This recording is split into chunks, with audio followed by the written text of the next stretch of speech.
Kana beekama Qur'aan andura asli hunde mattu namni barsiisu jiraachuu qabu Qur'aan itti keetee bira deemte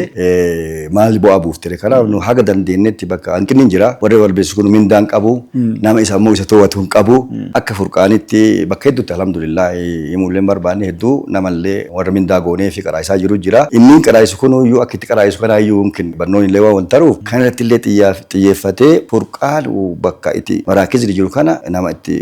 mindaa godhuu fi warra qaraa'isu kana immoo akka inni qaraatii isa laalu to'annaa kan irraa waa hedduu san qofaa miti amma hundani Furqaan namni hedduu makaraa kan baataa Sidaamaa kana islaamummaa seenan waan islaamummaa seensifnee ashhadu an laa ilaaha illa ashhadu jedheetiin hin dhiisuun barbaannu achitti illee nama isa barsiisu godhaa fi nam hedduu amma islaamummaa seenee torbaan dhufulee gara nama kumaa oltu amma islaamummaa seenuuf akka waldee Furqaanitti nu barbaadaa jiran kanaaf akkuma jette hanqinni warra barsiisu mindaa dhabuun waan jiruuf karallee haga huina kenna